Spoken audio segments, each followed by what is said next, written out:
When Fox gets word, you will get word. We will let you know immediately. And now the Natalee Holloway investigation. Is Natalee's mother planning to sue Joran van der Sloot in Holland? That's what Dutch newspapers are saying. Well, is it true? And the Aruban chief prosecutor now wants to question Patrick van der Eem, the man who secretly taped Joran van der Sloot talking about Natalee's death.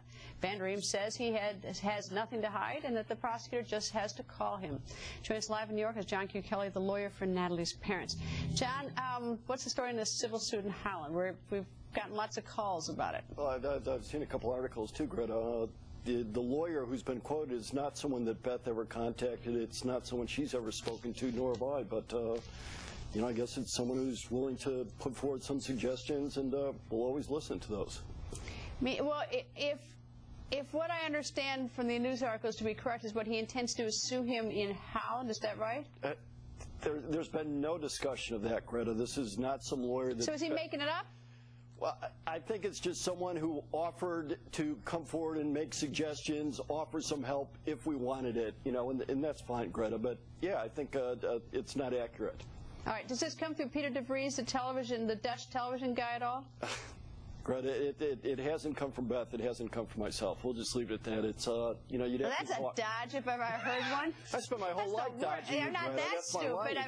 What? I spent my whole life dodging you. Greta, listen, since I got involved in this case, right from the start, I looked at the civil remedies. Obviously, none of that's any secret to me.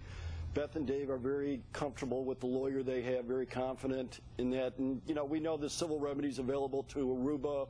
We were hoping the criminal case would, you know, result in a prosecution, and that's what we're still looking for. All right, well, let's talk about Aruba. Let's go. Okay. Let's do it. What is going on there with Patrick, the guy that who taped Joran? He's now in Aruba vacationing and talking to someone about a book? Well, I think there have been a lot of discussions about books, you know, after the show came out. But, you know, he's more than willing to talk to the prosecution. The prosecution should talk to him. I actually had a very long talk with Hans Moss today, probably a half hour more, going over things. I mean, it's no secret. I'm not happy with what's going on down there. I'm not happy with what's going on right now down there, and I'd like to see some things done. I think they have a strong circumstantial case right now against Joran. I wish they'd pull the trigger out. I wish they'd act. Well, this is what sounds sort of silly, is that you tell me that Hans wants to talk to him and Patrick wants to talk to Hans and the prosecutor. Why don't they just do it?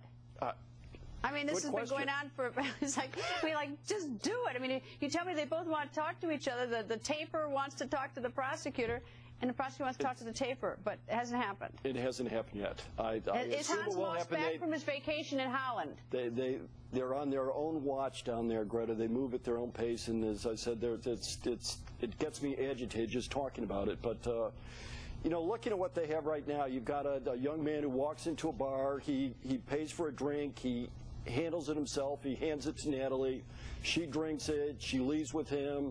You know, as soon as she gets in the car, all of a sudden she's incoherent. She's lapsing in and out of consciousness. He's the last one with her alive. He makes up at least 3 different stories in terms of what happened to her, and he refuses to cooperate. And she's never heard from again. I mean, it's not really hard to figure out. And the other thing that's got me is that he must have told the police that first time he spoke to them, because why would they have asked Jug about the shaking and the epilepsy-type seizure or something? I think to myself, you know, what are the Aruban police up to? But anyway, that's for another day. Well, now, let me throw one more thing in on that, Greta. May 31st, Joran was the first person interviewed by Jacobs when he was taking statements. Every police report subsequent to that, the statements made by Deepak, made by Satish, made by Beth that day, we have them all. There is no statement from Joran until June 9th. Yeah, something's funny. I wish that, well, something's not quite right. That's all I can say. It's very incriminating. I'd love to see our State Department get a little busy on this one. Anyway, John, I got to go, but we'll do a lot more on this. Thank you. Thanks, Greta. Coming up, a woman entered a police